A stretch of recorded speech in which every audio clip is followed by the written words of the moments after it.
Hello everyone, this is Siraj Khan and I welcome you all on behalf of Professor Ram Meghe College of Engineering and Management, Patna. In today's lecture, we are going to see Fourier transform. So we will start with the definition of Fourier transform. We are not going to see in-depth definition. We are only dealing here with the mathematical properties of Fourier transformation. So Fourier transform of function f of x. Fourier transform of function f of x is defined and denoted as capital F of S. The notation for Fourier transform of function small f of x, it is capital F of S. We are transforming the variables. We are changing the variables. We are transforming it. Okay. So Fourier transform of f of x, it is denoted by capital F of S. As we have seen in Laplace transform of f of t, it is denoted as Laplace transform of f of t, it is also denoted as capital F of S. वहां पे भी हमने ये notation use किया था. So we are transforming some function and its value it is given by integration minus infinity to plus infinity f of x into e to the power I sx dx. Integration minus infinity to plus infinity f of x into e to the power I sx dx. This is the formula for finding Fourier transform of function small f of x. And if you want to find inverse Fourier transform, then it is given by inverse Fourier transform of capital F of s. Inverse Fourier transform of capital F of s. It is given by small f of x equals to 1 upon twice pi integration minus infinity to plus infinity capital F of s and into e to the power minus I sx ds. Here we have to take integration with respect to parameter s. In case of Fourier transform, we are taking integration with respect to x. And in case of inverse Fourier transform, we have to take integration with respect to parameter s. Okay. So both are opposite to each other. Inverse is simply Fourier transform ka inverse जो है तो it is inverse Fourier transform. Now again, as we have seen Fourier integral, there were two parts, Fourier sine integral and Fourier cosine integral. So same here, we are having Fourier cosine transform as well as Fourier sine transform. So let's see them one by one. What is Fourier cosine transform and what is Fourier sine transform? So Fourier cosine transform, it is given by or it is denoted by capital FC of S. I have just placed here lower suffix C. Capital F of S, it is notation for Fourier transform. So lower suffix C यहाँ पे लिखा है, तो it will be used for denoting Fourier cosine transform. Similarly, for denoting Fourier sine transform, we have to use lower suffix S. Sine transform के अंदर यहाँ पे जो suffix लिखा है, it is S. ठीक है? तो Fourier cosine transform and Fourier sine transform. Now their values. Fourier cosine transform, it is given by integration 0 to infinity f of x into cos sx. F of x into cos sx dx. While Fourier sine transform, it is given by integration 0 to infinity f of x into sin sx dx. दोनों में difference clear है. If you are writing formula for Fourier cosine transform, तो integration के अंदर जो function रहेगा it will be f of x into cos sx. And if you are writing formula for Fourier sine transform, then integration के अंदर हमें लेना है f of x into sin sx. Sine transform means integration के अंदर sin sx. Cosine transform means integration के अंदर f of x into cos sx. Now, already we have seen the concept of Fourier integral. But at the time, I told you that we will not use the main formula of Fourier integral while calculating or while solving the problems. Instead of that, we have to use either Fourier cosine integral or Fourier sine integral, depending on nature of given function. वहाँ पे मैंने आपको ये बोला था कि Fourier integral का जो main formula है, वो हमें कहीं पे भी use करना नहीं है. Because of its limits, integration की जो लिमिट्स थी वो minus infinity to plus infinity. So that's why मैंने आपको बोला था कि we have to check the nature of the given function, either it is even और इट इज ऑड. ये हमें चेक करना होगा. अगर फंक्शन इवन आता है तो हमें फोरियर कोसाइन इंटीग्रल फाइंड करना है, और अगर फंक्शन ऑड आता है तो हमें फोरियर साइन इंटीग्रल फाइंड करना है. But in case of Fourier transform ये जो चीजें हैं ये यहाँ पे अप्लीकेबल नहीं रहेगी. In case of Fourier transform these things are not applicable here. Fourier transform के अंदर अगर प्रॉब्लम में लिखा आता है कि find the Fourier transform of given function, the word Fourier transform of given function, it means that we have to use the actual main formula of Fourier transform. अब हमें यहाँ पे Fourier sin transform या cosine transform find करना नहीं है. We have to use the actual main formula of Fourier transform. में main formula जो है वही यूज करना है. Fourier transform बोला है तो Fourier transform का ही formula यूज करना है. अगर सपोज प्रॉब्लम के अंदर ऐसे आता है कि find the Fourier sine transform, तो फिर हमें साइन ट्रांसफॉर्म का फॉर्मूला यूज करना है. और अगर ऐसे आता है कि फाइंड फोरियर कोसाइन ट्रांसफॉर्म, तो then in that case we have to use the formula of Fourier cosine transform. Means जब तक ऐसे मेंशन किया हुआ नहीं आएगा कि फाइंड फोरियर साइन ट्रांसफॉर्म या फिर फाइंड फोरियर कोसाइन ट्रांसफॉर्म, तब तक आपको साइन और कोसाइन ट्रांसफॉर्म का फॉर्मूला यूज करना नहीं है. अगर सपोज कुछ भी मेंशन नहीं किया है, सिर्फ इतना वर्ड लिखा है कि find Fourier transform of given function, then in that case फिर हमें जो मेन फॉर्मूला है फोरियर ट्रांसफॉर्म का ये वाला, बस यही फॉर्मूला आपको यूज करना है. इसको साइन और कोसाइन में कन्वर्ट करना नहीं है. मींस कन्वर्ट करना नहीं means we are not going to use the other two formula of Fourier cosine transform और साइन ट्रांसफॉर्म. ये हम जो नीचे फॉर्मूला मैंने आपको शो किया है वो यूज नहीं करना है. फोरियर ट्रांसफॉर्म बोला तो सिर्फ फोरियर ट्रांसफॉर्म. अगर फोरियर साइन ट्रांसफॉर्म आता है तो तब फोरियर साइन, कोसाइन अगर आता है तो तब फोरियर कोसाइन. अदरवाइज जो मेन फॉर्मूला है वही हमें यूज करना है. ओके. फोरियर इंटीग्रल में वहां पे जो प्रोसीजर था वो डिफरेंट था. वहां पे मैंने आपको बोला था कि फोरियर इंटीग्रल में हमें मेन फॉर्मूला कहीं भी यूज करना नहीं है. अगर फोरियर इंटीग्रल ऐसे भी अगर आता है प्रॉब्लम में लिखा हुआ, तो फिर हमें उसे चेक करना होगा कि फंक्शन इवन है या ऑड है. उसके अकॉर्डिंगली फिर फोरियर कोसाइन इंटीग्रल या फिर साइन इंटीग्रल वो हमें फाइंड करना है. बट फोरियर ट्रांसफॉर्म में वैसे सेम प्रोसीजर नहीं है. यहाँ पे जो लिखा रहेगा आपको वही फाइंड करना है. फोरियर ट्रांसफॉर्म अगर लिखा आता है तो फोरियर ट्रांसफॉर्म फाइंड करना है. फोरियर कोसाइन ट्रांसफॉर्म अगर लिखा आता है तो फोरियर कोसाइन ट्रांसफॉर्म फाइंड करना है. फोरियर साइन ट्रांसफॉर्म अगर लिखा आता है तो फोरियर साइन ट्रांसफॉर्म फाइंड करना है. That's it. ठीक है. Now suppose we are solving a problem, and in that problem it is we written that we have to find Fourier transform of some function. कहीं पे suppose ऐसे आ जाता है कि find the Fourier transform of given function, तो फिर हमें ये फॉर्मूला यूज करना है. अब ये फॉर्मूला अगर यूज करना है तो इसकी लिमिट है integration minus infinity to infinity. Means limits are minus infinity to plus infinity. And as I told you earlier कि minus infinity to plus infinity ये लिमिट के लिए अगर हमने डायरेक्टली सॉल्व किया तो समवेयर चांसेस होते हैं कि we will not get finite value.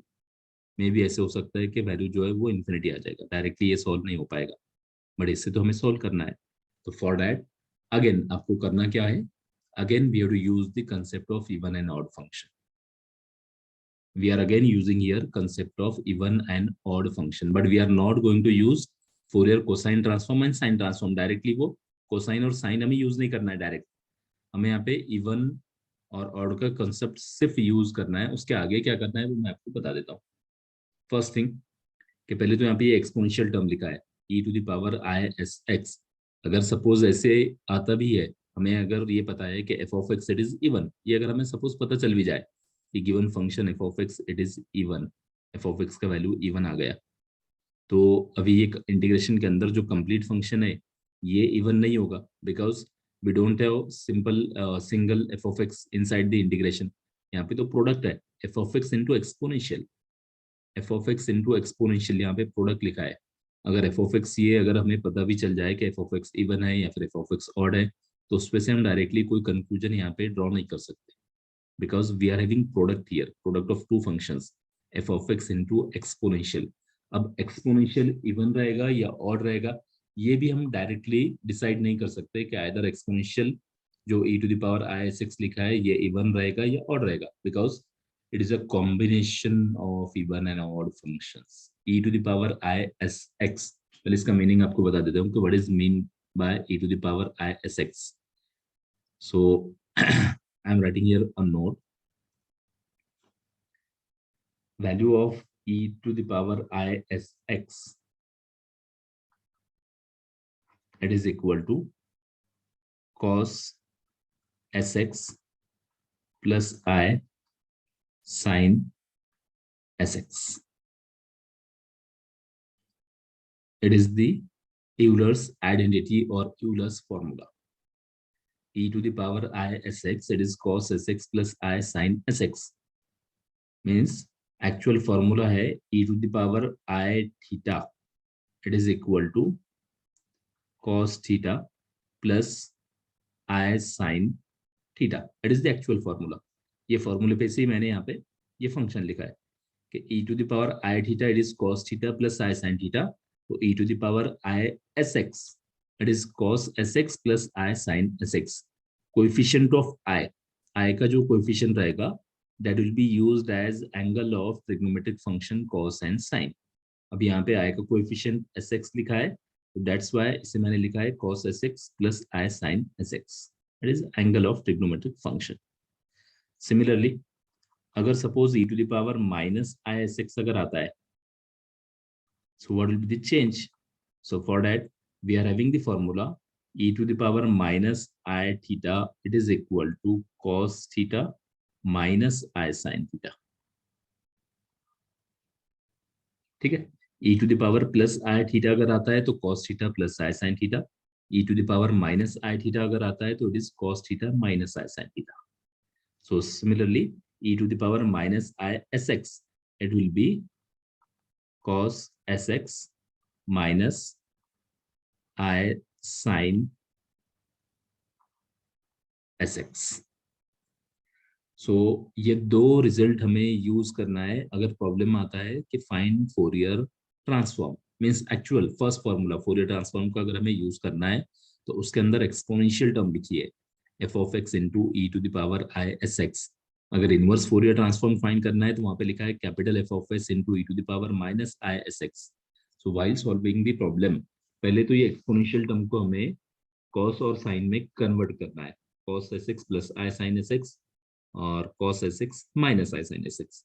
ये कन्वर्ट होने के बाद, ये कन्वर्ट होने के बाद after that we have to use the concept of even and odd function.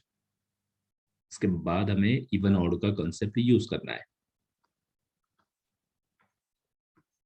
If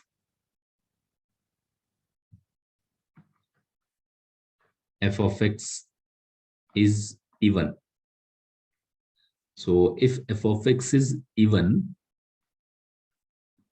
then integration minus infinity to plus infinity f of x dx, it is equal to 2 times integration 0 to infinity f of x dx. It is the property. If f of x is even, then if f of x is even, then integration minus infinity to plus infinity f of x dx, it is equal to 2 times integration 0 to infinity f of x into dx. And if function f of x is odd, then integration minus infinity to plus infinity f of x dx, it is equal to 0. अगर odd function आता है तो फिर integration minus infinity to infinity f of x dx, इसका value जो रहेगा it will be equal to 0.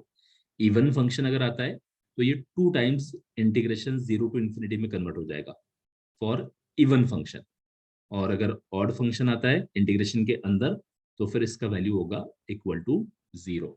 तो ये दो कंसेप्ट हमें यूज करना है while solving the problem of Fourier transform, main Fourier transform, क्योंकि वहां पे जो लिमिट लिखी है इंटीग्रेशन की वो minus infinity to plus infinity है। Minus infinity to plus infinity इसे डायरेक्टली सॉल्व नहीं कर सकते, अगर डायरेक्ट अगर सॉल्व किया तो we will not get finite result. So that's why हमें उसे कन्वर्ट करना होगा 0 टू इन्फिनिटी में। तो उसके लिए आपको फिर से चेक करना है nature of function, either function is even और ऑड। इवन अगर आता है तो माइनस इन्फिनिटी टू इन्फिनिटी को 2 टाइम्स 0 टू इन्फिनिटी लिख सकते हैं, और फंक्शन अगर ऑड आता है इंटीग्रेशन के अंदर तो फिर इसे डायरेक्टली इक्वल टू 0 लिख सकते हैं। Okay, so now we will move to the problem. We'll take a problem.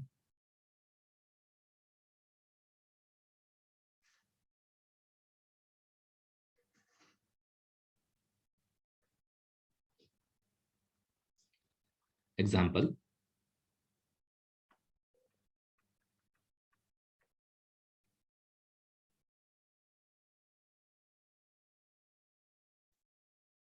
find Fourier transform of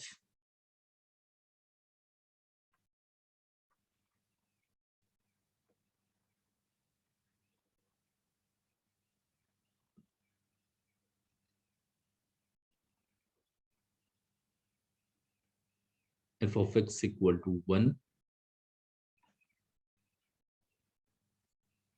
for mod x less than 1, and it is equal to 0 for mod x greater than 1. After that, hence evaluate integration 0 to infinity sin x upon x dx, ये integration का value find करना है।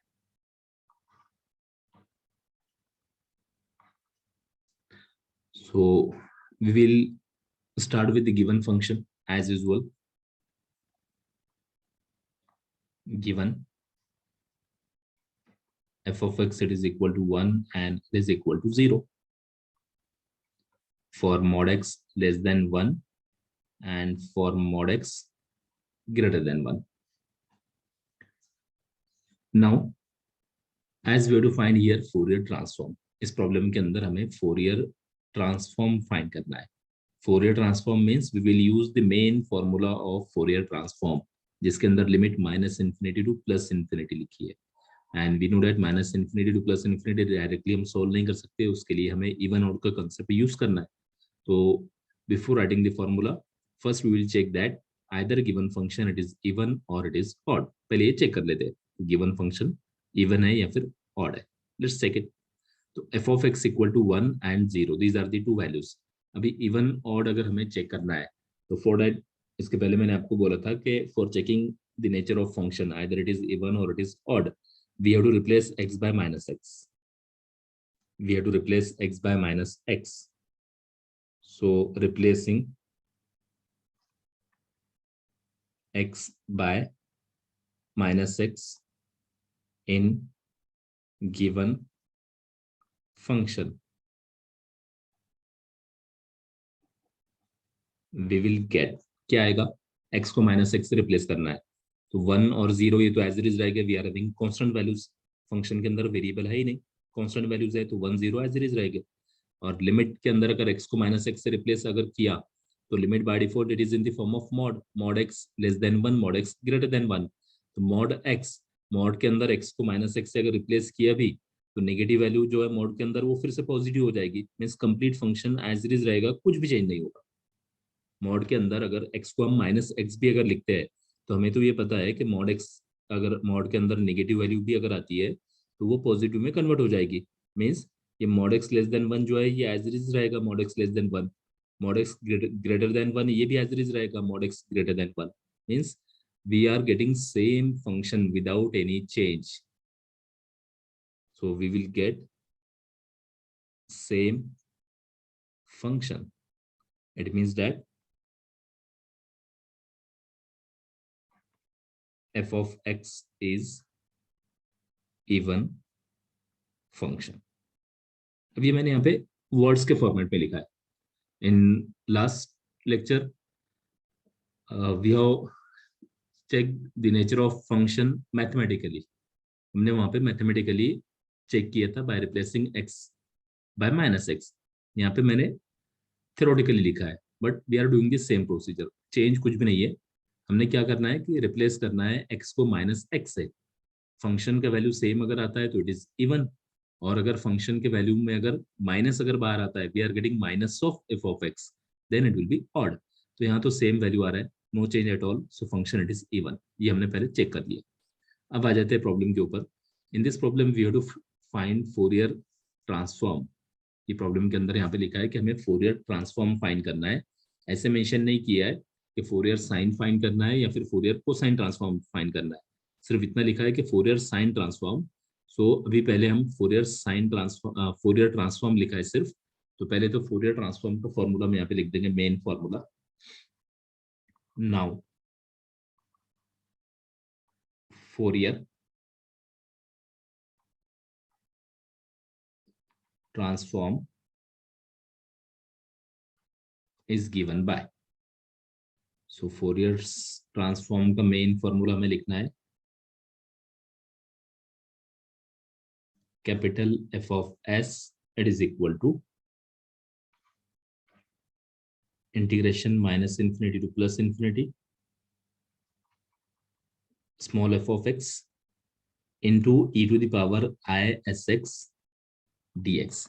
It is the formula of Fourier transform. Now अब ये integration minus infinity to plus infinity ये हम directly solve नहीं कर सकते। हमने ये तो चेक कर लिया कि F of x it is even, but integration के अंदर का कंप्लीट फंक्शन इवन होना चाहिए। बट वी हैव रिटन, ये प्रॉब्लम स्टार्ट करने के पहले एक नोट मैंने यहाँ पे आपको बताया है, and let's check it again so that ये कंसेप्ट क्लियर होना चाहिए। थर्ड नंबर का जो नोट अभी स्क्रीन पे आपको विजिबल है, third number, if f of x is even function then integration minus infinity to plus infinity f of x dx, it means that कि इंटीग्रेशन के अंदर का कंप्लीट फंक्शन, अब यहाँ पे जो एफ ऑफ एक्स लिखा है ये इंटीग्रेशन के अंदर का कंप्लीट फंक्शन है, और कोई एक्स्ट्रा फंक्शन यहाँ पे इंटीग्रेशन के अंदर नहीं है। So what I am saying, यहाँ पे जो एफ ऑफ एक्स मैं बोल रहा हूँ, तो ये कोई पार्शियल वैल्यू नहीं है, इंटीग्रेशन के अंदर का पार्शियल पार्ट नहीं है, कोई फंक्शन का एक सब पार्ट नहीं है, it is complete function inside the integral. Integral के अंदर जितनी टर्म प्रेजेंट रहेगी, जितना फंक्शन प्रेजेंट रहेगा, वो कंप्लीट फंक्शन इवन आना चाहिए, तो फिर हम इसे 2 टाइम्स इंटीग्रेशन 0 टू इन्फिनिटी लिख सकते हैं। और अगर ये एफ ऑफ एक्स जो है मीन्स इंटीग्रेशन के अंदर का कंप्लीट फंक्शन, सेम अगेन अगर ये ऑड आता है तो फिर इसका वैल्यू हो जाएगा 0। अब हमने फोरियर ट्रांसफॉर्म का फॉर्मूला तो यहाँ पे लिख दिया, ये भी चेक कर लिया कि F of x it is even, ये भी हमने चेक कर लिया f of x it is even. But ये जो एफ ऑफ एक्स हमने चेक किया it is not the complete function inside the integral. जो फोरियर ट्रांसफॉर्म हम सॉल्व कर रहे हैं उसके इंटीग्रेशन के अंदर का कंप्लीट फंक्शन नहीं है। यहाँ पे एफ ऑफ एक्स जो है it is just a part, complete function तो F of x into exponential, ये दोनों का प्रोडक्ट रहेगा। कंप्लीट फंक्शन जो है it is product of F of X and exponential. सिर्फ F of X complete function नहीं है, दैट्स वाई इसे हम ऐसे नहीं लिख सकते, we can not write it as, इसे हम ऐसे नहीं लिख सकते equal to 2 times integration 0 to infinity f of x into e to the power I S x D x. इसे ऐसे जो है तो वो हम नहीं लिख सकते, बिकॉज सिर्फ एफ ऑफ एक्स इवन है, ये एक्सपोनेंशियल टर्म का हमें पता नहीं है कि एक्सपोनेंशियल टर्म इवन है या फिर ऑड है। As I told you earlier, exponential term जो रहेगा E to the power I S X, e to the power I s x exponential term containing imaginary term I, तो ये जो रहेगा it is combination of even and odd function. तो अभी हमें integration के अंदर का कंप्लीट फंक्शन का नेचर चेक करना है। ये complete function f of x as well as exponential, ये दोनों मिलाकर दोनों का मल्टीप्लीकेशन जो है, ये मल्टीप्लीकेशन अगर इवन आता है तो फिर हम इसे 2 टाइम्स लिख सकते हैं, मल्टीप्लीकेशन अगर ऑड आता है तो फिर इसका वैल्यू हो जाएगा 0। तो अभी हमें ये f of x into exponential दोनों का कंप्लीट मल्टीप्लीकेशन चेक करना है कि वो इवन है या फिर ऑड है। ठीक है, तो अब ये चेक कैसे होगा, फॉर दैट पहले एक्सपोनेंशियल को सिंप्लीफाई करते हैं। As I told you earlier, एक नोट हमने और लिखा था कि exponential term e to the power i sx we can write it as cos sx plus i sin sx। Integration minus infinity to plus infinity as it is रहेगा, F of x as it is रहेगा, and e to the power I sx, we can write it as cos sx plus I sin sx dx as it is. अभी f of x को अगर हमने bracket के अंदर अगर multiply किया तो it will become capital F of s, it is equal to integration minus infinity to plus infinity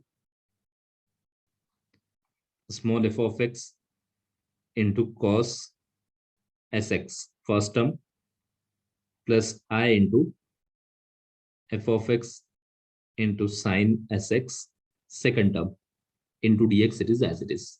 मैंने क्या किया कि ये जो बाहर f of x लिखा था इसको ब्रैकेट के अंदर मल्टीप्लाई कर दिया. नाउ अभी इंटीग्रेशन के अंदर जो फंक्शन है इसमें दो सेपरेट टर्म्स आ गए, f of x into cos sx and I f of x into sin sx.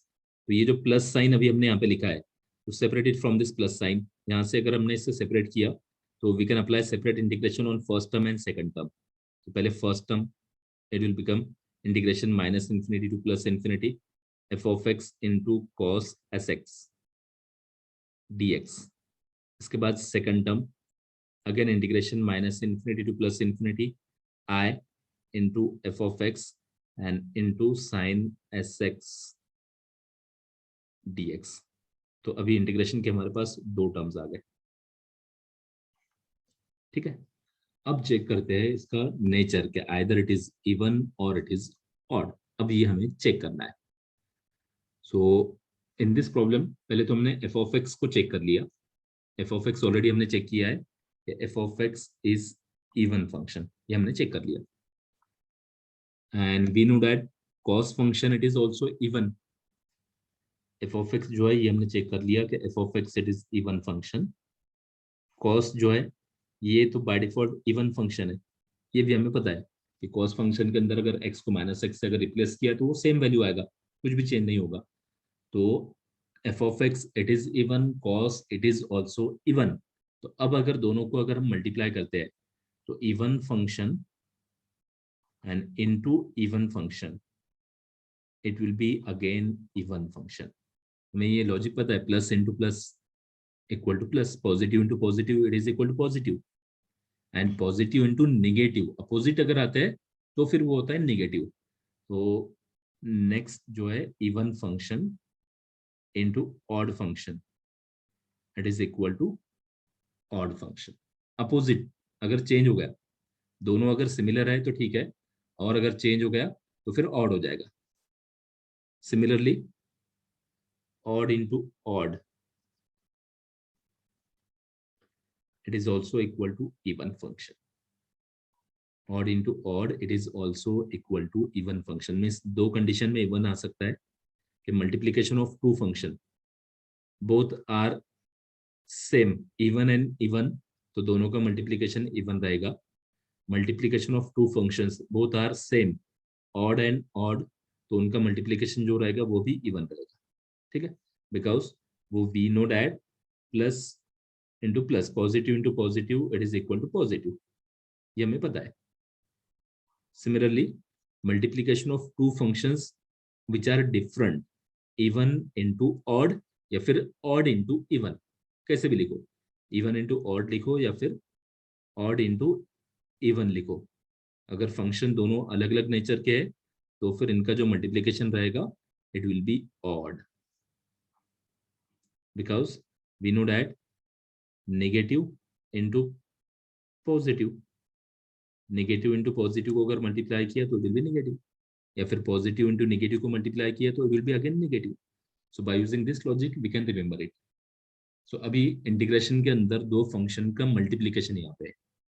अभी दो फंक्शन का मल्टीप्लिकेशन है तो पहले फर्स्ट इंटीग्रल में जो एफ ऑफ एक्स लिखा है इट इज इवन, तो एक इवन हो गया. कॉस ये तो बाय डिफॉल्ट इवन है, ये तो हमें पता है कि cos it is even, sine it is odd. तो अभी यहाँ पे हो गया इवन इंटू इवन. मीन्स अब ये जो F of x into cos लिखा है, f of x into cos S x, ये दोनों का जो मल्टीप्लीकेशन है इट इज इवन फंक्शन. अब ये इवन फंक्शन हो गया, it means that we can write it as 2 times integration 0 to infinity.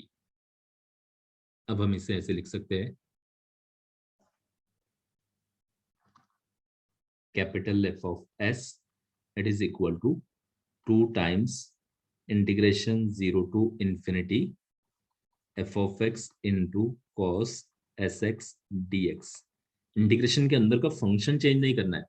Integration के अंदर प्रोडक्ट था f of x into cos का, तो ये f of x into cos product as it is है, सिर्फ चेंज किया हमने, ये जो limit minus infinity to plus infinity लिखी थी उसे हमने कर दिया 2 times integration 0 to infinity, because जो अभी इंटीग्रेशन के अंदर फंक्शन है, जो दोनों का मल्टीप्लीकेशन है, वो इवन है। ठीक है, तो ये हो गया एक इंटीग्रेशन का सिंप्लीफिकेशन। अब आ जाते हैं सेकंड इंटीग्रेशन।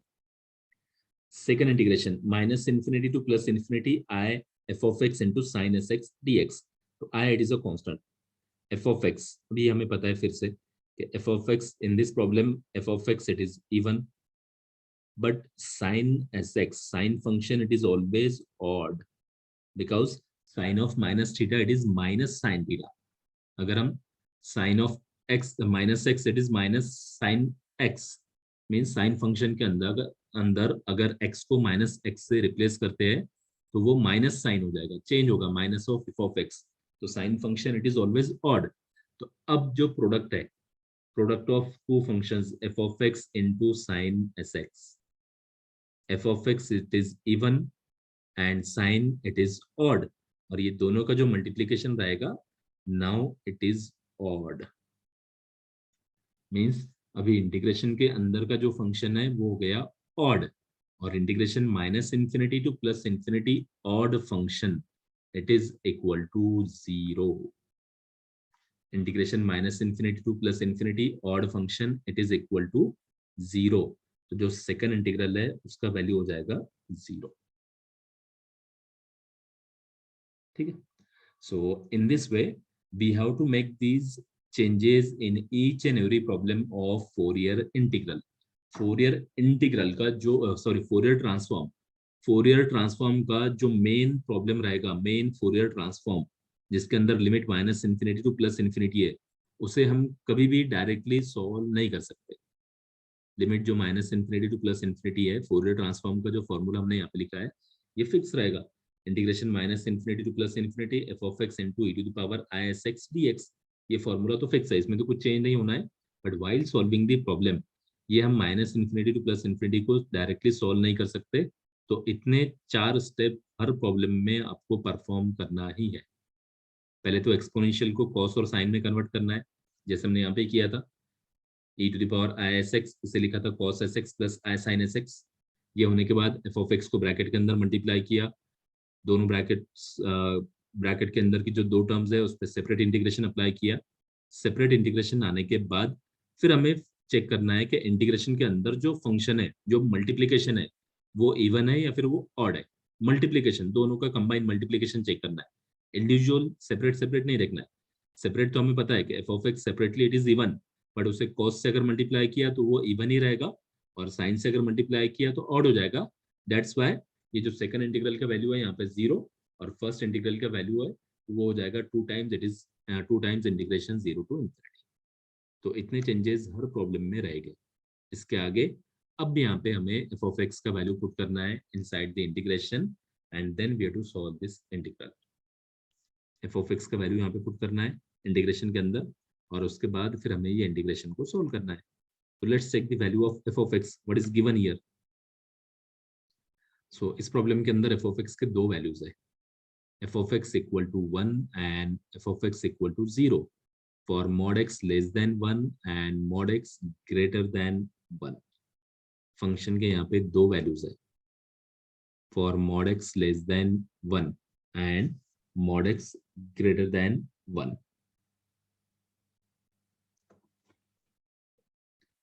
अभी mod x less than 1 means 1 से कम जितने वैल्यूज है वो सब। तो 1 से कम क्या हो सकता है, 0, negative values -1 -2, but negative values यहाँ पे नहीं आएगा because it is modulus, mod x लिखा है। मॉड एक्स लिखा है मीन्स नेगेटिव वैल्यूज को हम यहाँ पे नहीं ले सकते। तो फिर नेगेटिव अगर छोड़ दिया तो 1 से छोटी 1 से छोटी जो वैल्यूज है वो 0 रहेगी। मीन्स फर्स्ट जो इंटरवल यहाँ पे लिखा है, फंक्शन के वैल्यू के लिए ये रहेगा 0 to 1, because we cannot take negative।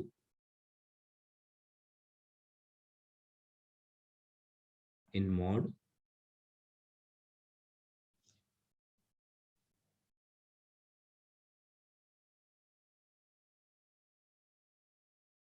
mod negative will become positive, or in mod ignoring negative values.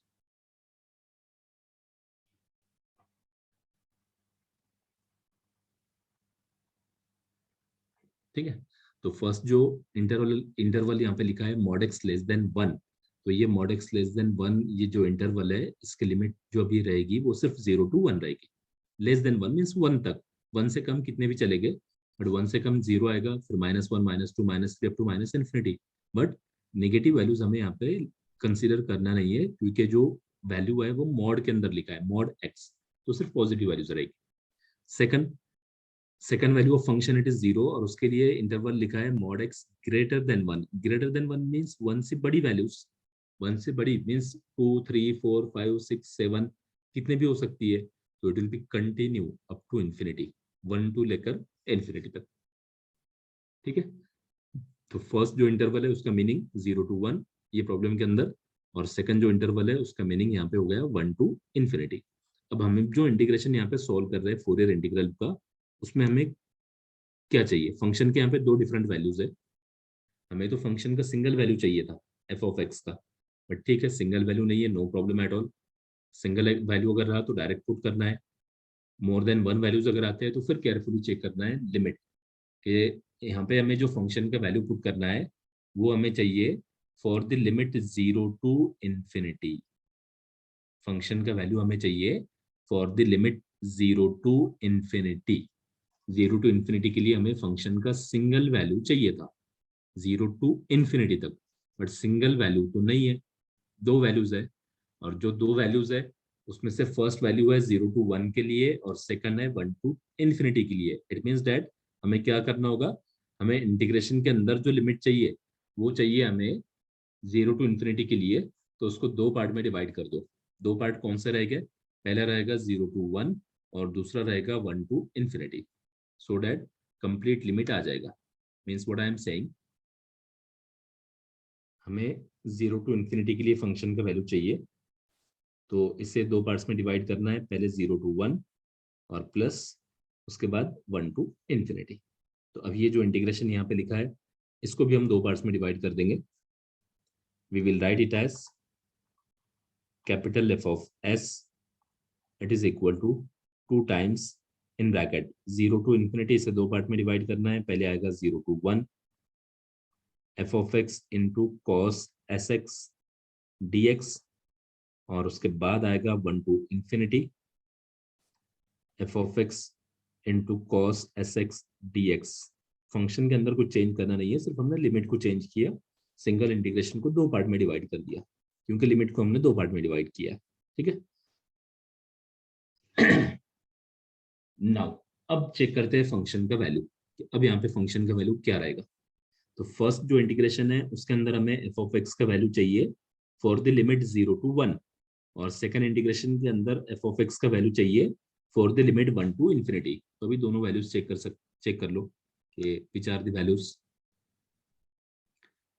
So 0 to 1, 0 to 1 के लिए फंक्शन का जो वैल्यू है इट इज 1, और 1 टू इन्फिनिटी के लिए फंक्शन का जो वैल्यू है इट इज 0. तो फर्स्ट इंटीग्रेशन में फंक्शन का वैल्यू जो हमें पुट करना है इट इज 1, और सेकंड में जो पुट करना है it is 0. So therefore capital F of S, it is equal to 2 times integration 0 to 1. 0 to 1 के लिए फंक्शन का जो वैल्यू है it is 1 into cos S x D x and plus 1 to infinity के लिए जो फंक्शन का value है इट इज 0. तो complete second term will become 0. No need to write anything in this second term. Complete second term 0 हो जाएगा. यहाँ पे f of x equal to 0 put कर दो, ये कंप्लीट 0 हो जाएगा. ठीक है, now we have to solve the remaining integration, और रिमेनिंग टर्म जो बाकी है वो नॉन जीरो टर्म जो बाकी है उसे हमें सोल्व करना है. तो F of s it is equal to 2 times integration 0 to 1, 1 into cos S x, तो 1 will be get remove, cos S x D x it is remaining. And now integration of cos function, integration के अंदर जो function है it is only cos, और cos function का integration हमें पता है it is equal to 2 times integration of cos, it is sign sx, and upon coefficient of x we are taking integration with respect to x, तो coefficient of x जो रहेगा उससे divide करना है, तो coefficient of x is here variable s, तो ये होगा integration of cos sx sin sx upon s, and limits of integration are 0 to 1. So f of s it is equal to 2 as it is. Now applying the limit, या फिर 2 upon s, ये 1 upon s को भी बाहर ले सकते हैं, it will be 2 upon s remaining function sin sx, limits are 0 to 1. अब इस पर लिमिट अप्लाई कर दो, f of s it will become 2 upon s as it is. पहले upper limit we are applying limits on variable x, क्योंकि हमने integration with respect to x लिया है, तो upper limit x equal to 1 put किया तो ये हो जाएगा sin s, minus lower limit x equal to 0, so it will become sin 0. So upper limit minus lower limit, and we know that value of sin 0 is 0. Sin 0 को जो value है वो हमें पता है, value of sin 0 is 0, so it will be f of s it is equal to 2 upon s in bracket sin s minus 0. sin 0 का value 0 हो जाएगा, so therefore f of s it is equal to 2 times sin s upon s. It is the required Fourier transform of given function.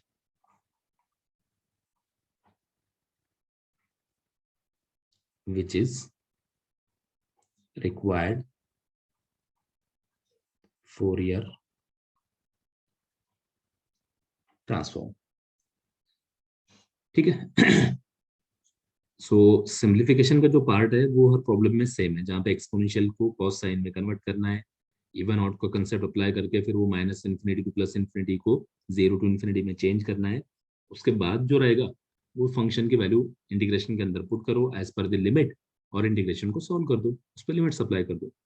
So in this way we got value of required Fourier transform, but it is not the final answer. ये required Fourier transform तो आ गया but it is not final answer. That's why मैंने इसे equation 1 यहाँ पे mark किया है, बिकॉज कहीं तो भी आगे हम फिर से इसे यूज करेंगे. So let's check it what is the complete problem.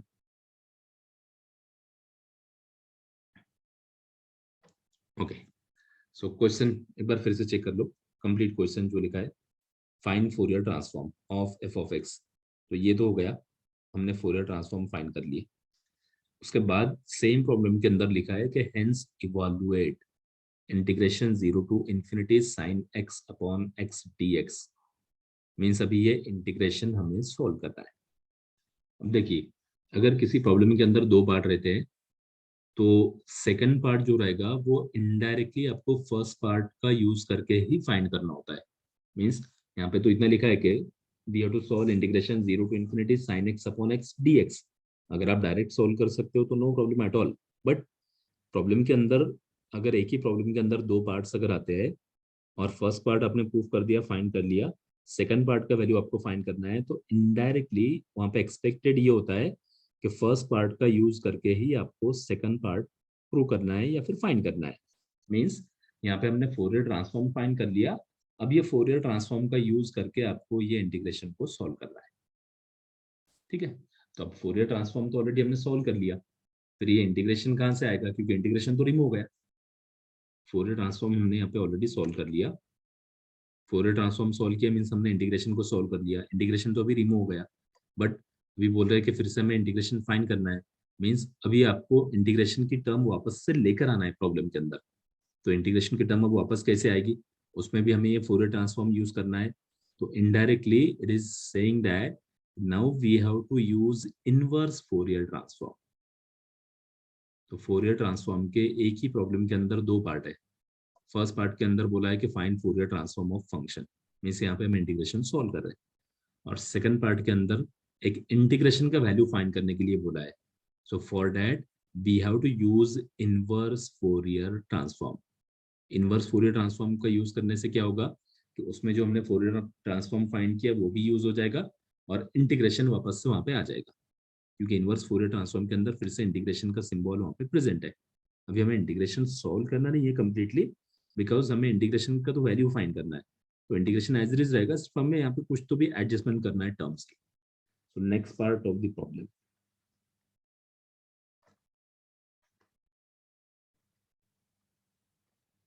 next part of the problem, we want to solve integration.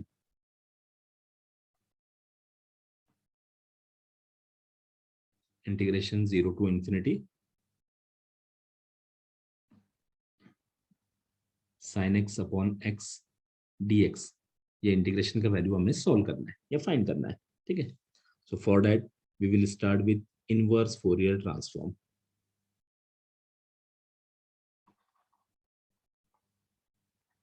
Inverse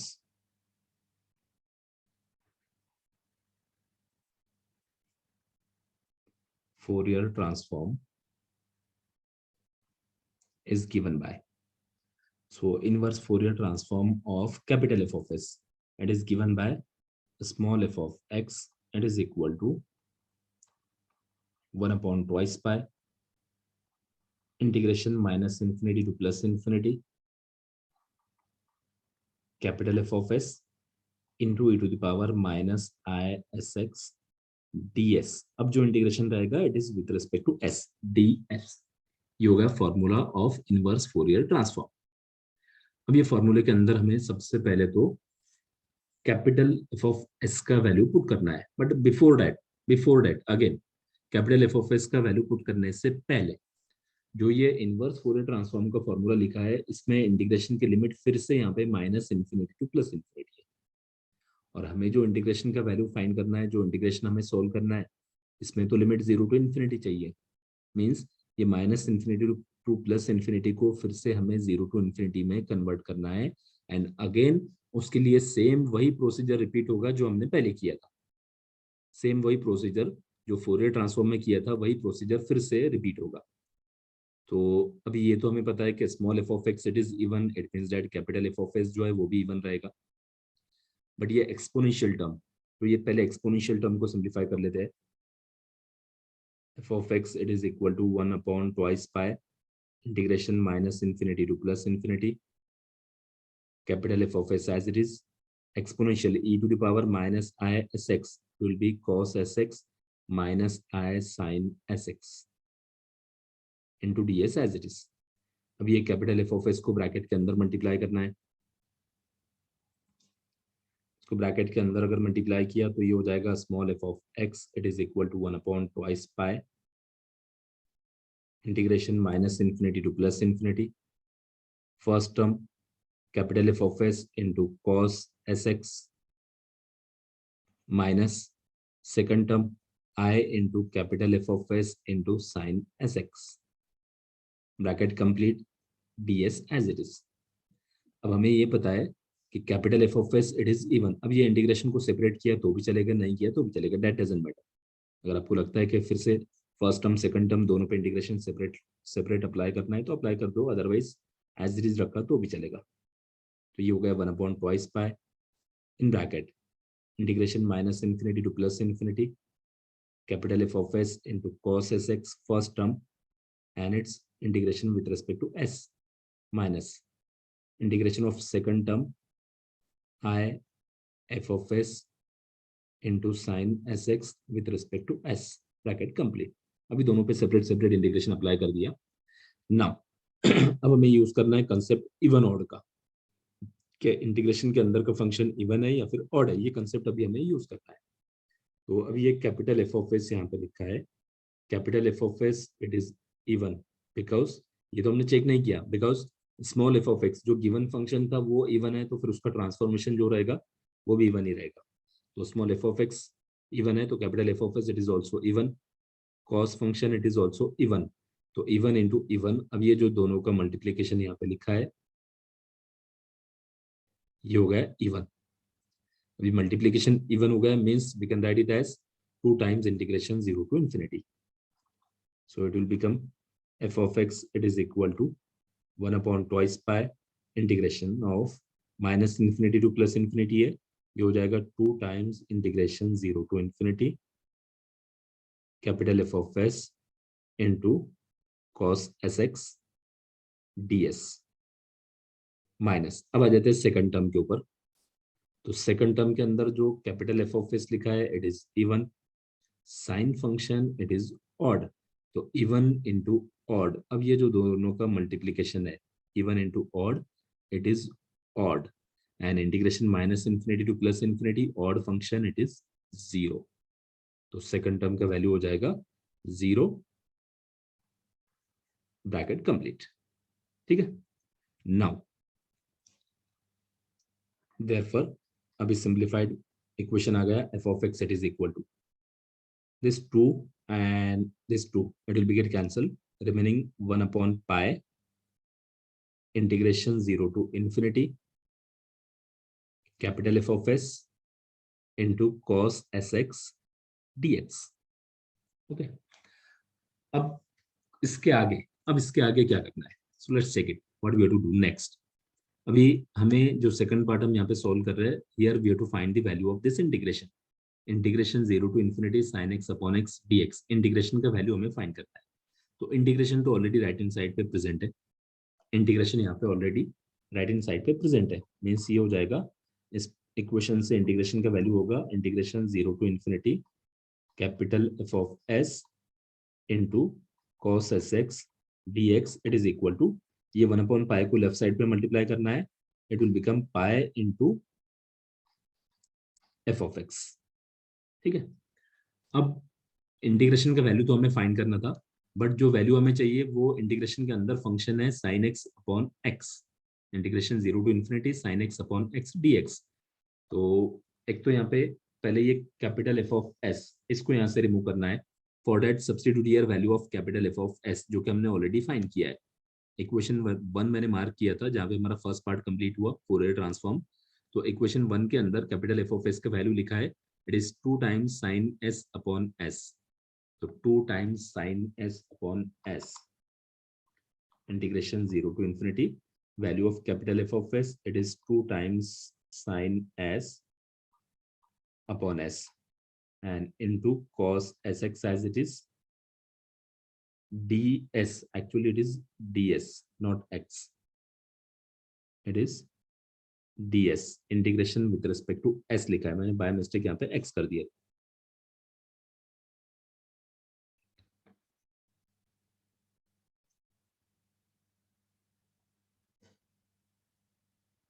ठीक है, so capital f of s का वैल्यू पुट कर दिया, cos sx ds as it is and equal to pi into small f of x, it is also as it is। तो ये हो गया by equation 1, we have substituted here value of capital f of s. अब फिर से अब और check कर लो कि और क्या चेंज करना है। अब इंटीग्रेशन के अंदर जो फंक्शन लिखा है it is integration 0 to infinity 2 times sine s upon s and into cos S x d s. हमें जो इंटीग्रेशन का वैल्यू फाइंड करना है उसको चेक कर लेते हैं। हमें इंटीग्रेशन के अंदर जो फंक्शन चाहिए वो चाहिए sine x upon x, sine x upon x, और इंटीग्रेशन हमें जो सोल्व करना है it is with respect to x, integration 0 to infinity sine x upon x, और जो इंटीग्रेशन हमें सोल्व करना है it is with respect to x. तो इंटीग्रेशन के अंदर का फंक्शन है साइन और नीचे एक्स, मींस ये कॉस फंक्शन हमें यहाँ पे नहीं चाहिए। पहले तो ये कॉस फंक्शन को रिमूव करना है, कॉस फंक्शन हमें यहाँ पे नहीं चाहिए, पहले तो कॉस को रिमूव करना है। या फिर कॉस को अगर रिमूव नहीं भी किया तो इतना चेक कर सकते हो कि जो इंटीग्रेशन हमें सॉल्व करना है या फिर जो इंटीग्रेशन का वैल्यू हमें फाइंड करना है it is with respect to x, with respect to x चाहिए। और यहाँ पे जो अभी हम इंटीग्रेशन जो हमारे पास में अवेलेबल है it is with respect two variable S, ये तो चेंज हो रहा है। तो फिर क्या करना होगा, रिप्लेस द वेरिएबल, जो हमें रिक्वायर्ड रिजल्ट के अंदर चाहिए वैसे उसको रिप्लेस कर देते हैं, रिप्लेसिंग एस बाय एक्स। अब s को अगर x से डायरेक्ट अगर रिप्लेस कर दिया, s को x से डायरेक्ट अगर हमने रिप्लेस कर दिया तो फिर ये cos के अंदर जो है तो ये तो cos x into x cos of x square हो जाएगा, यहाँ पे तो एक्स स्क्वायर हो जाएगा। ठीक है, मीन्स डायरेक्ट रिप्लेस भी नहीं कर सकते, हमें क्या करना होगा, इंटरचेंज करना होगा वेरिएबल को। वेरिएबल को हमें यहाँ पे इंटरचेंज करना होगा। तो इससे थोड़ा कंफ्यूजन क्रिएट हो रहा है, तो इसको हम लास्ट में करते हैं। पहले फंक्शन जो है रिक्वायर्ड फॉर्मेट में लेकर आ जाते हैं, और ये जो वेरिएबल चेंज करना है इसे हम लास्ट में चेक करते हैं, क्योंकि अभी अगर चेंज किया तो इससे थोड़ा बहुत कंफ्यूजन क्रिएट हो रहा है। पहले फंक्शन पे आ जाते हैं कि इंटीग्रेशन के अंदर हमें फंक्शन कौन सा चाहिए। रिक्वायर्ड रिजल्ट के अंदर हमें चाहिए integration 0 to infinity sine x upon x D x. Sine सिर्फ फंक्शन, ट्रिग्नोमेट्रिक फंक्शन साइन चाहिए, हमें कॉस नहीं चाहिए। ये कॉस फंक्शन को यहाँ से रिमूव करना है।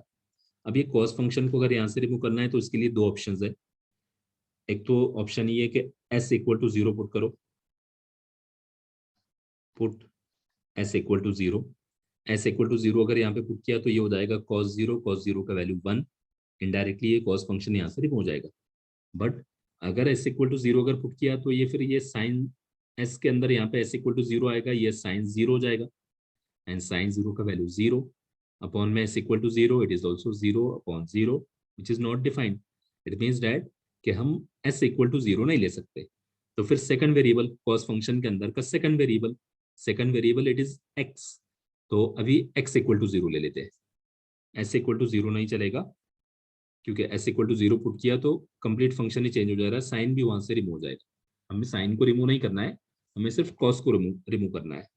तो सब्सटीट्यूटिंग एक्स इक्वल टू 0। अब x equal to 0 complete equation में अगर पुट करते हैं तो let's see what we are getting here.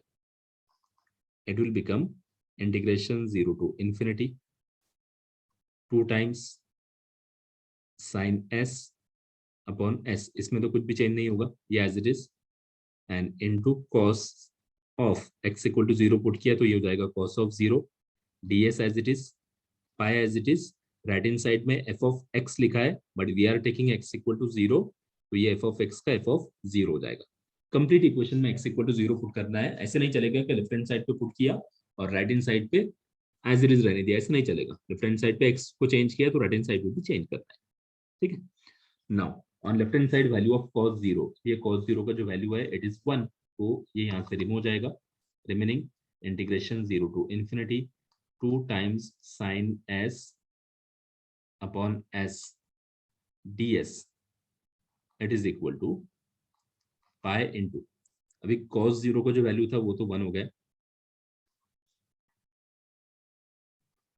ठीक है, अब यहाँ पे f ऑफ 0, तो f ऑफ 0 का वैल्यू हमें चाहिए। f ऑफ 0 का वैल्यू कहाँ से मिलेगा, ये गिवन फंक्शन पे से। गिवन फंक्शन को एक बार चेक कर लेते हैं कि what is value of f of 0।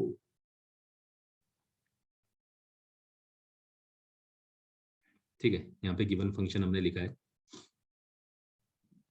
Function के दो वैल्यूज है, फंक्शन के दो वैल्यूज है, f of x equal to 1 और f of x equal to 0।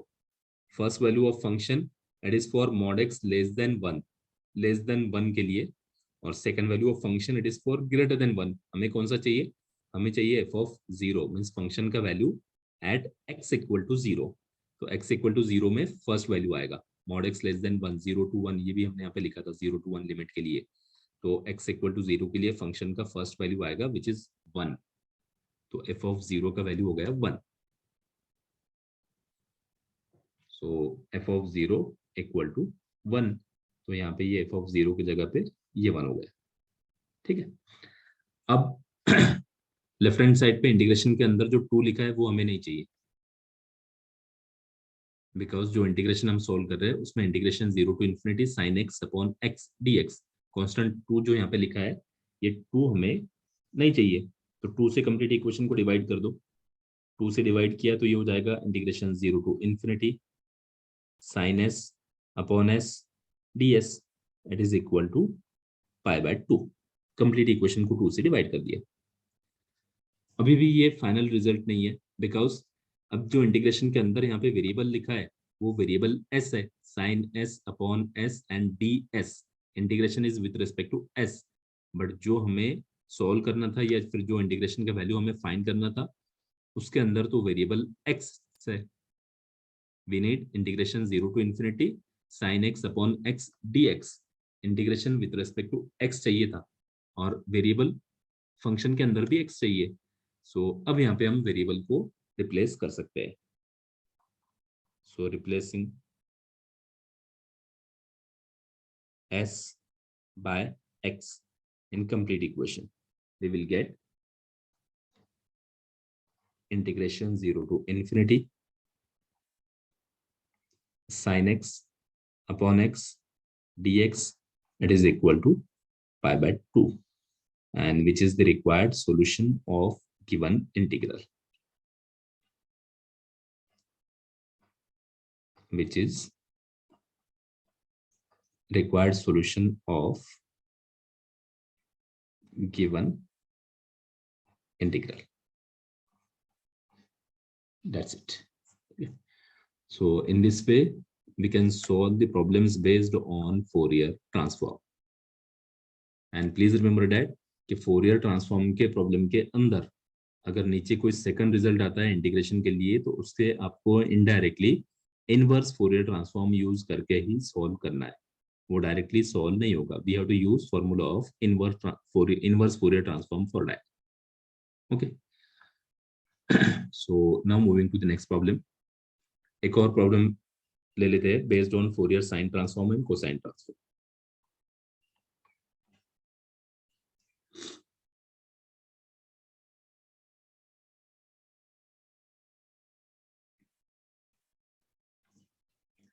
Question is, find the Fourier sine and cosine transforms of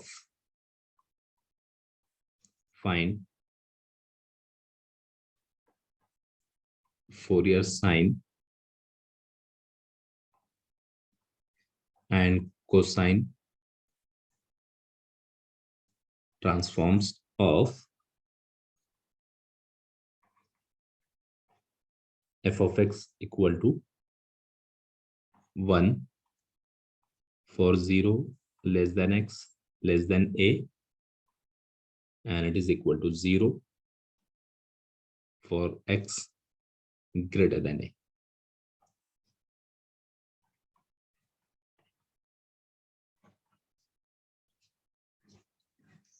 So अब इस problem के अंदर डायरेक्टली लिखा है कि we have to find Fourier sine as well as Fourier cosine transform. यहाँ पे डायरेक्टली लिखा है कि हमें फोरियर साइन ट्रांसफॉर्म और कोसाइन ट्रांसफॉर्म फाइंड करना है. देखिए प्रॉब्लम को थोड़ा केयरफुली रीड करना है. इसके पहले एक टॉपिक हमारा हुआ है दैट इज फोरियर इंटीग्रल. तो इंटीग्रल और ट्रांसफॉर्म दोनों को मिक्स नहीं करना है, ठीक है. इंटीग्रल का अगर प्रॉब्लम आता है तो इंटीग्रली फाइंड करना है, इंटीग्रली सॉल्व करना है. ट्रांसफॉर्म का अगर आता है तो ट्रांसफॉर्म. ओके, तो यहाँ पे डायरेक्टली लिखा है कि Fourier sine transform and Fourier cosine transform. इसके पहले जो हमने प्रॉब्लम लिया वहां पे साइन कोसाइन ऐसा मेंशन नहीं किया था, सिर्फ इतना वर्ड लिखा था कि फाइंड फोरियर ट्रांसफॉर्म. तो इन दैट केस हमने वहां पे मेन ट्रांसफॉर्म का फॉर्मूला अप्लाई किया, मेन वाला. अब यहाँ पे साइन और कोसाइन लिखा है, तो अब आपको मेन फॉर्मूला जो है minus infinity to plus infinity limit वाला वो लिखना नहीं है. अब हमें यहाँ पे पर्टिकुलरली फोरियर साइन और कोसाइन ट्रांसफॉर्म का ही फॉर्मूला लिखना है. तो for that as usual we will start with the given function.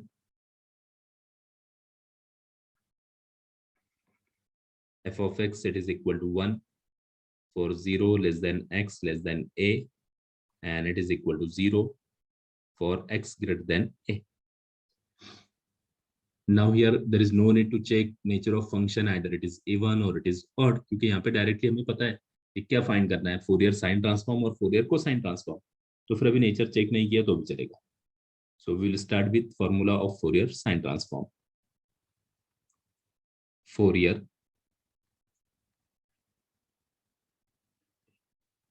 Sign transform is given by.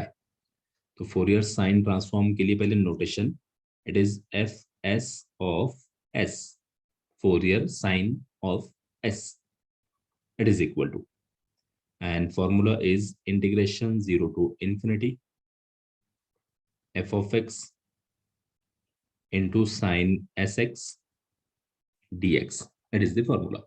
अभी फोरियर साइन ट्रांसफॉर्म है तो इंटीग्रेशन के अंदर f of x into sin, और अगर फोरियर कोसाइन ट्रांसफॉर्म आता है तो इंटीग्रेशन के अंदर f of x into cos आएगा, ठीक है. एंड अगेन क्लियरली यहाँ पे जो इंटीग्रेशन है इसके लिमिट 0 to infinity है, तो फिर अभी हमें इवन ऑड का कंसेप्ट चेक करना नहीं है। वो माइनस इन्फिनिटी टू इन्फिनिटी अगर लिमिट रहेगा तभी हमें वो चेक करना होता है, अदरवाइज अभी हमें ये चेक करना नहीं है। ओके, तो अब डायरेक्टली एफ ऑफ एक्स का वैल्यू यहाँ पे हमें पुट करना है। We need here value of function f of x. भी फंक्शन का वैल्यू तो हमें चाहिए, but we need value of function for the limits 0 to infinity. हमें फंक्शन का वैल्यू तो यहाँ पे चाहिए, but we need value of function for the limits 0 to infinity. 0 to infinity के लिए हमें फंक्शन का सिंगल वैल्यू चाहिए था, बट यहाँ पे तो फंक्शन के दो वैल्यू है फिर से, जैसे लास्ट प्रॉब्लम में दो थे वैसे यहाँ पे भी दो आ गए। अभी कहीं पे दो आ सकता है, कहीं पे तीन आ सकते हैं, कहीं पे सिंगल भी रहेगा। ठीक है, तो फिर अब करना क्या है, तो अब ये 0 टू इन्फिनिटी हमें कंप्लीट इंटरवल के लिए वैल्यू चाहिए था। तो जो गिवन वैल्यू है पहले उसका इंटरवल चेक कर लेते हैं। First value of function it is 1 and it is for 0 less than x less than a, means it is for 0 to a। ठीक है, second value of function it is 0, और यहाँ पे जो इंटरवल लिखा है it is x greater then a। x greater then a means a से बड़ी वैल्यूज। तो a से बड़ी वैल्यूज कौन सी हो सकती है, twice a, thrice a, 4a, 5a, 6a, 7a, 8a, 9, 10 up to infinity. Means a से स्टार्ट होगा तो अप टू इन्फिनिटी। a से बड़ी वैल्यू, ओपन इंटरवल है, ए से स्टार्ट होगा तो अप टू इन्फिनिटी।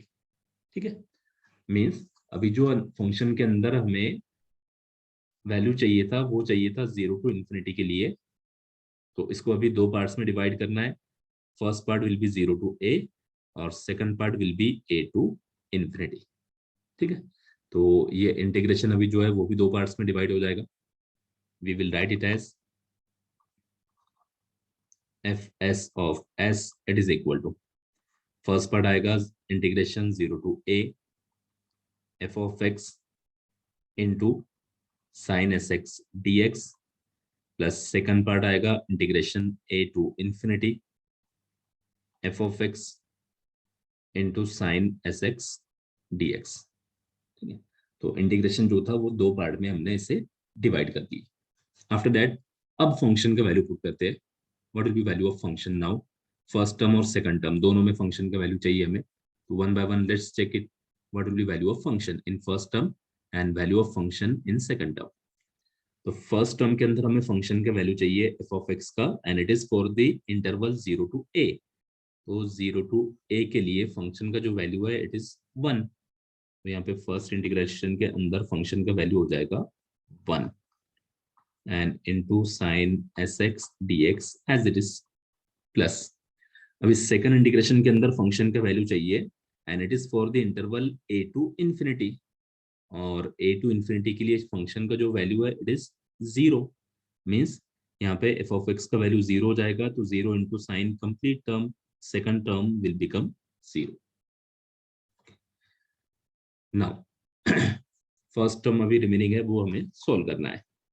तो f s of s it is equal to integration 0 to a, 1 remove हो जाएगा, remaining term sine S x D x, और साइन फंक्शन का integration of sine function it is minus cos, so it will become minus cos sx, and upon coefficient of x, we are taking here integration with respect to x, so upon coefficient of x which is variable s, limits of integration are 0 to a। ठीक है, now it is equal to, अभी limits apply करने से पहले limit हम generally कैसे apply करते हैं कि upper limit minus lower limit, upper limit minus lower limit, ऐसे हम जनरली लिमिट्स को अप्लाई करते हैं। बट आई थिंक कि ये ऑलरेडी यहाँ पे एक माइनस लिखा है, तो इससे कंफ्यूज नहीं होना चाहिए। अगर आपको ऐसे लगता है कि कंफ्यूज होगा तो ये माइनस को पहले बाहर ले लिया तो चलेगा, -1/s अगर बाहर ले लिया तो भी चलेगा, because s it is a constant. Limit तो हमें वेरिएबल एक्स के ऊपर अप्लाई करना है, because integration with respect to x लिया था, तो लिमिट भी हमें वेरिएबल एक्स के ऊपर अप्लाई करना है।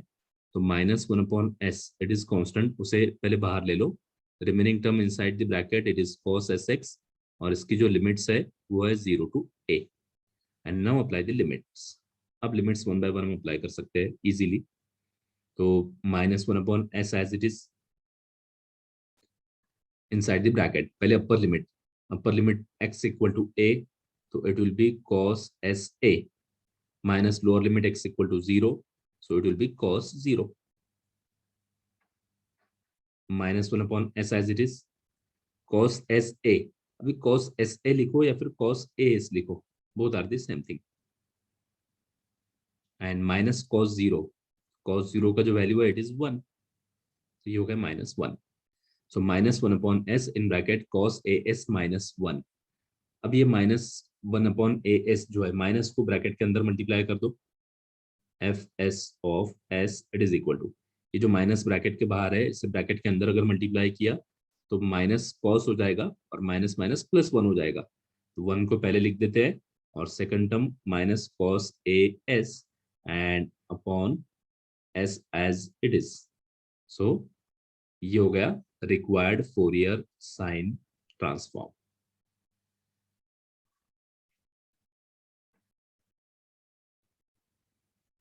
which is required Fourier sine transform. ठीक है, अब नेक्स्ट पार्ट, सेम प्रॉब्लम के अंदर हमें फोरियर कोसाइन भी फाइंड करना है. एक ही प्रॉब्लम है बट दोनों पूछा है, तो अभी कोसाइन भी फाइंड कर लेते हैं. Next, Fourier cosine transform is given by, तो फोरियर कोसाइन ट्रांसफॉर्म का फॉर्मूला, पहले तो notation is f c of s, Fourier cosine of s it is equal to, formula is integration 0 to infinity f of x into cos sx dx. Fourier sine के अंदर f of x into sine लिखा था, यहाँ पे f of x into cos लिखा है, बाकी कुछ भी चेंज नहीं है. ठीक है, अभी फिर से यहाँ पे फंक्शन का वैल्यू चाहिए for the limit 0 to infinity. जैसे चेंजेस हमने यहाँ पे किए थे वैसे ही चेंजेस यहाँ पे भी रहेंगे. चेंज क्या हो रहा है कि इंटीग्रेशन के अंदर का टर्म, चेंज हुआ. फोरियर साइन ट्रांसफॉर्म के अंदर यहाँ पे f of x into sine लिखा था, कोसाइन ट्रांसफॉर्म के अंदर f of x into cos है, बाकी फॉर्मेट वही है. इंटीग्रेशन की लिमिट 0 to infinity है, f of x into sine की जगह पे f of x into cos आया है. अगेन फंक्शन के यहाँ पे दो डिफरेंट वैल्यूज है, तो 0 to infinity को फिर से दो पार्ट में डिवाइड करना है, 0 to a and a to infinity. तो वही मेथड फिर से रिपीट होगा. So we will write it as it is equal to, पहले 0 to a f of x into cos sx dx, और उसके बाद फिर a to infinity f of x into cos sx dx. Now अब function का value, तो 0 to a, first जो integration है इसमें चाहिए 0 to a के लिए फंक्शन का वैल्यू, तो 0 to a के लिए फंक्शन का वैल्यू है 1 और 1 to a to infinity के लिए फंक्शन का वैल्यू है 0. तो फर्स्ट इंटीग्रेशन के अंदर फंक्शन का वैल्यू 1, तो 0 to a फंक्शन का value 1 into cos sx dx, plus second integration के अंदर फंक्शन का जो वैल्यू है it is 0, so complete second term will become 0. So remaining integration 0 to a cos sx dx, and we know that integration of cos function it is sine function, cos sx का integration sine, तो fc of s it is equal to cos sx का integration हो जाएगा sin sx and upon coefficient of x which is s, again limits are 0 to a.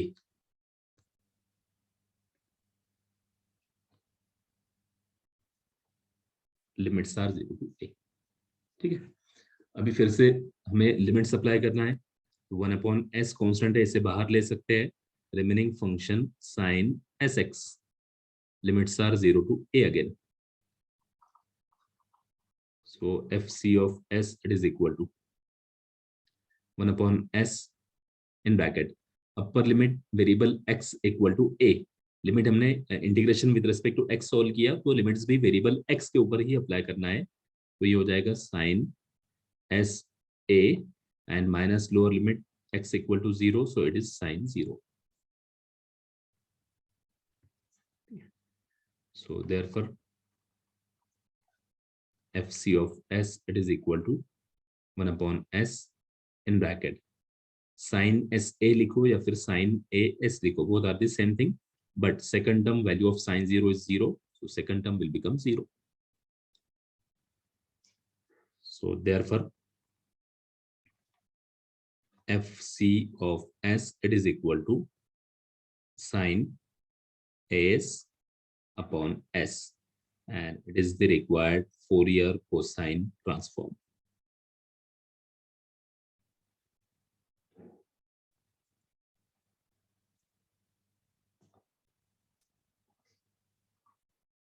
That's it. तो एक ही problem के अंदर sign और cosine दोनों भी पूछा था, तो हमने यहाँ पे दोनों फाइंड किए। कहीं पे ऐसे हो सकता है कि सिर्फ साइन ट्रांसफॉर्म पूछे, कहीं पे ऐसे हो सकता है कि सिर्फ कोसाइन ट्रांसफॉर्म पूछे, तो जितना पूछा है आपको उतना ही फाइंड करना है। Okay, so in this way we can solve the problems based on Fourier sine transform, Fourier cosine transform, as well as main Fourier transform also.